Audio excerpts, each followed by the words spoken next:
కేసీఆర్ది భయపెట్టే బ్లడ్ అబ్బో ఘోరం ఇది. అందరూ భయపడాలి పాపం.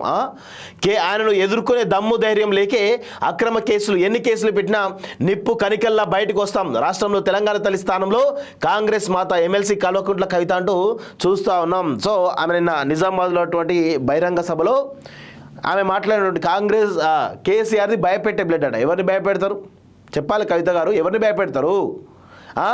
భయపెట్టేటోడైతే అసెంబ్లీకి వచ్చి గర్జించాలి. అసెంబ్లీకి రాకుండా తోక ముడిచి ఒక పిల్లగా ఫామ్ హౌస్లో భయపడుతున్నటువంటి వ్యక్తి మీ డాడీ అనేటువంటి విషయాన్ని గుర్తుపెట్టుకోవాలి. కేసీఆర్కి ఈరోజు రేవంత్ రెడ్డి చూస్తుంటే లిటరల్గా ఇది పడుతూ ఉంది. ఎస్, నేను బరాబర్ చెప్తాను, ఇది పడుతూ ఉంది ఆయనకి. అసెంబ్లీకి వస్తే ఎక్కడ తన పరువు పోతున్నటువంటి ఒకే ఒక కారణంతో, ఎక్కడ తన అవినీతి అక్రమ సామ్రాజ్యం బయటపడుతున్నటువంటి కారణాలతోటి కేసీఆర్ భయపడి ఫామ్ హౌస్లో దాక్కొని పిరికి పందలా ఈరోజు అక్కడ బతుకుతూ ఉన్నాడు. ఈ విషయాన్ని అందరూ కూడా గుర్తుపెట్టుకోవాలి. కవిత గారు కూడా గుర్తుపెట్టుకోవాల్సిన అవసరం ఉందనేది నేనైతే చెప్పదలుచుకున్న మిత్రులారా. భయపెట్టే బ్లడ్ కాదు, భయపడే బ్లడ్ అది. ఈరోజు కేటీఆర్ సరే మీరంటే ఢిల్లీ లిక్కర్ స్కామ్లో తిహార్ జైలుకు పోయినరు, బయటకు వచ్చిన ఎక్కడ కూడా మీకు కాన్ఫిడెన్స్ మిస్ కాలేదు. కానీ కేటీఆర్ విషయంలో చూసినట్లయితే ఒకవైపు ఏమో ఊకదుంపుడు ప్రసంగాలు, గాంభీర్యం అవన్నీ కనబడుతూ ఉన్నాయి. కానీ లోపల మాత్రం ఏఐసీసీకి ఏఐసీసీ పెద్దలను ఏ విధంగా ప్రసన్నం చేసుకోవాలి, ఈ కేసు నుంచి నన్ను కాపాడండి మహాప్రభు అనేటువంటి సంకేతాలు పంపుతున్నారా లేడా ఒక్కసారి మీరు తెలుసుకోవాల్సిన అవసరం ఉంటుంది.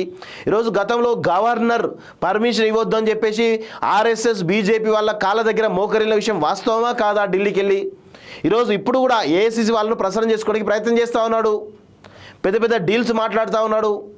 ఈ విషయాలను తెలియకుంటారా? ఖచ్చితంగా కేటీఆర్ చేసింది 100కు 200% తప్పు. ఈరోజు ఆయన ఫెమా ఉల్లంఘనలు, ఫెమా యొక్క నిబంధనలు ఉల్లంఘించినది చాలా స్పష్టంగా తెలుస్తూ ఉంది. మనీ లాండరింగ్ జరిగిందని తెలుస్తూ ఉంది. సో ఏసీబీ కేసులో చాలా పెద్ద స్టఫ్ ఉన్నది. కేటీఆర్ అంత ఈజీగా బయటికి రాడు, అది రాసి పెట్టుకోండి. ఒకవేళ ఈడీ అరెస్ట్ చేస్తే 4-5 నెలలు జైల్లో ఉంటాడు. ఏసీబీ అరెస్ట్ చేస్తే ఖచ్చితంగా ఒక 2 నెలలన్నా జైల్లో ఉంటాడనేది విషయాన్ని గుర్తుపెట్టుకోవాల్సిన అవసరం అయితే ఉంది.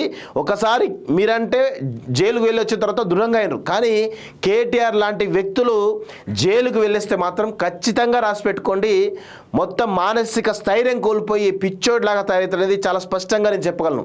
ఆయనకు మనోధైర్యం లేదు, మానసిక ధైర్యం లేదు, ఎక్కడ కూడా ఒక పిరికి పందులాగా బయటికి మాత్రం ఒక అహంకారం ధోరణితోటి గాంభీర్యం ప్రదర్శిస్తూ ఉంటాడు. కానీ లోపల ఆయన భయపడే విధానం చాలా ఘోరంగా ఉంటుందనేది చాలా స్పష్టంగా అర్థమవుతుంది ఆయన యొక్క వ్యవహార శైలి వల్ల.